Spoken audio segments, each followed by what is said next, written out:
And anything you want good, you can have. So claim it. Work hard to get it. When you get it, reach back. Pull someone else up. Each one, teach one. Don't just aspire to make a living. Aspire to make a difference. Every failed experiment is one step closer to success. You've got to take risks, and I'm sure you've probably heard that before, but I want to talk to you about why that's so important. I got 3 reasons, and then you can pick up your iPhones. First, you will fail at some point in your life. Accept it. You will lose. You will embarrass yourself. You will suck at something. There's no doubt about it. And I know that's probably not a traditional message for a graduation ceremony, but hey, I'm telling you, embrace it, because it's inevitable. And I should know. In the acting business, you fail all the time. Early on in my career, I auditioned for a part in a Broadway musical. Perfect role for me, I thought, except for the fact that I can't sing. So I'm in the wings, I'm about to go on stage, but the guy in front of me, he's singing like Pavarotti. He's just, and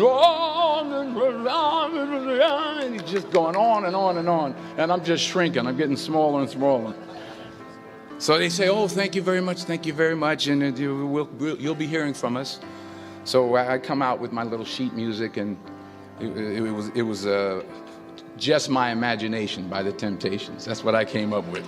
So I hand it to the accompanist, and she looks at it and looks at me and looks out at the director and is like, all right. So I start, I'm going to sing. I'm like, it's just my imagination once again, and then coming away with me. And they're not saying anything, so I'm thinking I'm getting better. So I just start getting into it. It was just my imagination. Running. They say, oh, yeah, thank you very much, Mr. Washington, thank you. So I assumed I didn't get the job. But the next part of the audition, he called me back. The next part of the audition is the acting part of the audition. So I'm like, hey, okay, maybe I can't sing, but I know I can act. So they pair me with this guy, and again, I didn't know about musical theater. And musical theater is big, so they can reach everyone all the way in the back of the stadium. And I'm more from a realistic, naturalistic kind of acting where you actually talk to the person next to you. So I don't know what my line was. My line was, well, hand me the cup. And his line was, well, I will hand you the cup, my dear. The cup will be there to be handed to you. And I said, oh, okay. Well, should I give you the cup back? Oh, yes, you should give it back to me, because you know that is my cup and it should be given back to me. I didn't get the job. But here's the thing. I didn't quit. I didn't fall back. I walked out of there to prepare for the next audition, and the next audition, and the next audition. I prayed. I prayed, and I prayed. But I continued to fail, and fail, and fail. But it didn't matter, because you know what? There's an old saying, you hang around the barbershop long enough, sooner or later you're going to get a haircut. So you will catch a break, and I did catch a break. Last year, I did a play called Fences on Broadway. Someone talked about it. Won the Tony Award. And I didn't have to sing, by the way. But here's the kicker. It was at the Court Theater. It was at the same theater that I failed that first audition 30 years prior. The point is, and I'll pick up the pace, The point is, every graduate here today has the training and the talent to succeed. But do you have the guts to fail? Here's my second point about failure. If you don't fail, you're not even trying. I'll say it again. If you don't fail, you're not even trying. My wife told me this great expression. To get something you never had, you have to do something you never did. Les Brown's a motivational speaker. He made an analogy about this. He says, imagine you're on your deathbed, and standing around your deathbed are the ghosts representing your unfulfilled potential. The ghost of the ideas you never acted on. The ghost of the talents you didn't use. And they're standing around your bed, angry, disappointed, and upset. They say, we came to you because you could have brought us to life, they say. And now we have to go to the grave together. So I ask you today, how many ghosts are going to be around your bed when your time comes? You've invested a lot in your education, and people have invested in you. And let me tell you, the world needs your talents, man, does it ever. I just got back from Africa like 2 days ago, so if I'm rambling on, it's because I'm jet lagged. I just got back from South Africa. It's a beautiful country, but there are places there with terrible poverty that need help. And Africa is just the tip of the iceberg. The Middle East needs your help. Japan needs your help. Alabama needs your help. Tennessee needs your help. Louisiana needs your help. Philadelphia needs your help. The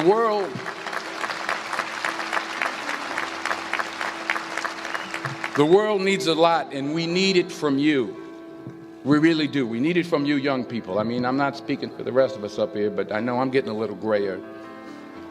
We need it from you, the young people, because remember this. So you got to get out there. You got to give it everything you got, whether it's your time, your talent, your prayers, or your treasures. Because remember this. You will never see a U-Haul behind a hearse.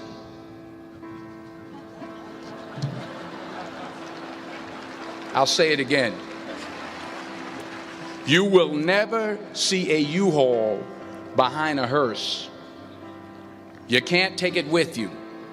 The Egyptians tried it, and all they got was robbed. So the question is, what are you going to do with what you have? I'm not talking about how much you have. Some of you are business majors. Some of you are theologians, nurses, sociologists. Some of you have money. Some of you have patience. Some of you have kindness. Some of you have love. Some of you have the gift of long suffering. Whatever it is, whatever your gift is, what are you going to do with what you have? All right, now here's my last point about failure. Sometimes it's the best way to figure out where you're going. Your life will never be a straight path. I began at Fordham University as a pre-med student. I took a course called cardiac morphogenesis. I still can't say it. Cardiac morphogenesis. I couldn't read it. I couldn't say it. I sure couldn't pass it. So then I decided to go into pre-law, then journalism. And with no academic focus, my grades took off in their own direction. Yeah, down. I was a 1.8 GPA one semester, and the university very politely suggested that it might be better to take some time off. I was 20 years old. I was at my lowest point. And then one day, and I remember the exact day, March 27th, 1975, I was helping my mother in her beauty shop. My mother owned a beauty shop up in Mount Vernon. And there was this older woman who was considered one of the elders in the town. And I didn't know her personally, but I was looking in the mirror, and every time I looked at the mirror, I could see her behind me, and she was staring at me. She just kept looking at me. Every time I looked at her, she kept giving me these strange looks. So she finally took the dryer off her head and she said something I'll never forget. First of all, she said, "Somebody give me a piece of paper. Give me a piece of paper." She said, "Young boy, I have a prophecy, a spiritual prophecy." She said, "You are going to travel the world and speak to millions of people." Now, mind you, I'm 20 years old. I'm flunked out of school. In fact, like a wise ass, I'm thinking to myself, maybe she's got something in that crystal ball about me getting back into school next fall. But maybe she was on to something, because later that summer, while working as a counselor at a YMCA camp in Connecticut, we put on a talent show for the campers. And after the show, another counselor came up to me and asked, "Have you ever thought about acting? You're good at that." So when I got back to Fordham that fall, I got in and I changed my major once again for the last time. And in the years that followed, just as that woman prophesied, I have traveled the world and I have spoken to millions of people through my movies. Millions who up till this day couldn't see me, who up till this day I couldn't see while I was talking to them, and they couldn't see me. They could only see the movie. They couldn't see the real me. But I see you today, and I'm encouraged by what I see. And I'm strengthened by what I see. And I love what I see.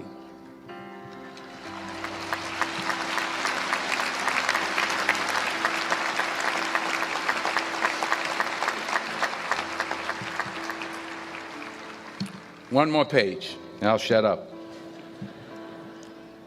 Let me conclude with this one final point, and actually the president kind of brought it up. It has to do with the movie Philadelphia. She stole my material. Many years ago, I did this movie called Philadelphia. We filmed some of the scenes right here on campus.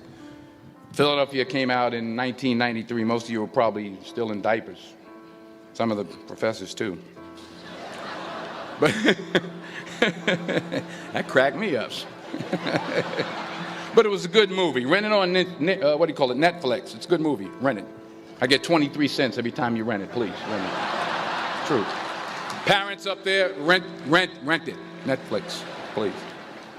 Tell your friends, too. It's about a man played by Tom Hanks who's fired from his law firm because he has AIDS. He wants to sue the firm, but no one's willing to represent him until a homophobic ambulance chaser lawyer, played by yours truly, takes on the case. In a way, if you watch the movie, you'll see everything I'm talking about today. You'll see what I mean about taking risk or being willing to fail. Because taking risk is not just about going for a job. It's also about knowing what you know and what you don't know. It's about being open to people and to ideas. In the course of the film, the character I play begins to take small steps, small risks. He very, very, very slowly begins to overcome his fears. And I feel ultimately his heart becomes flooded with love. And I can't think of a better message as we send you off today. To not only take risks, but to be open to life, to accept new views, and to be open to new opinions, to be willing to speak at a commencement at one of the best universities in the country, even though you're scared stiff. While it may be frightening, it will also be rewarding. Because the chances you take, the people you meet, the people you love, the faith that you have, that's what's going to define you. So members of the class of 2011, this is your mission. When you leave the friendly confines of Philly, never be discouraged. Never hold back. Give everything you got. And when you fall throughout life, and remember this, fall forward.